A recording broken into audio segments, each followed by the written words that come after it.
Hi, today I'm reviewing When Women Invented Television. Can you get a good look at it from there? Maybe not. Maybe it's hard to get a good look at it. There, how's that? Yeah, this is a really good book. I gotta tell you, it's about women who basically invented the kind of television we see today. Irna Phillips, Gertrude Berg, Hazel Scott. Have you ever heard of any of those names? Well, they're in here, along with Betty White, who we have all heard of, and who recently passed away, unfortunately. But there is so much I never knew about Betty White before this. And I have to tell you, I'm talking as a person who grew up during the 60s. So, I mean, back then, they used to show the, quote, golden age of television to us. And it primarily consisted of Sid Caesar and Imogene Coca. And I would usually sit there going, why am I not laughing? I think, there are some things so fundamental to television that we just don't know.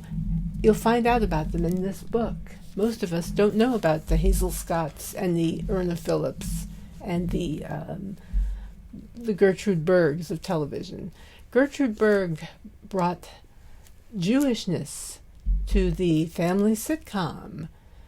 She had a central Jewish female character who was a very lovable matriarch in the family, and there was a patriarch also, and he was treating her on kind of an equal par.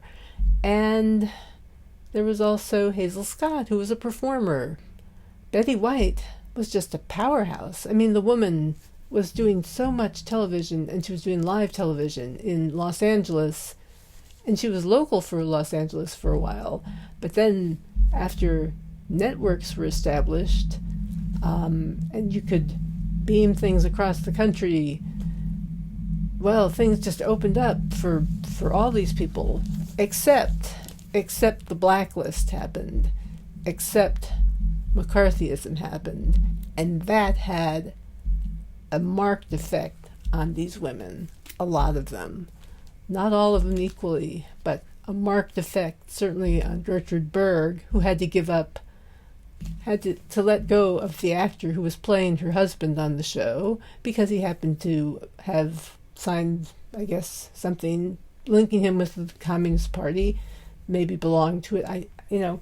It doesn't matter. The thing is, a lot of these women are not recognized because of things like the blacklist and the fact that they are women and should be recognized. And that show I mentioned before, invented by Gertrude Berg, created by Gertrude Berg, was called The Goldbergs. But as far as this author knows, there's no connection between her show, The Goldbergs, and the show that's come into being called The Goldbergs, that's set in 1980s Philadelphia. There's no connection that she knows of, which I thought was interesting because that show owes an awful lot to the show created by the woman in this book. Anyway, I will just highly recommend anybody and everybody to read this book. I mean, especially if you're interested in the history of television, or just television in general, or just entertainment in general. Read that book. When Women Invented Television. Yes, they did. So read the book. That is all. Talk to you later.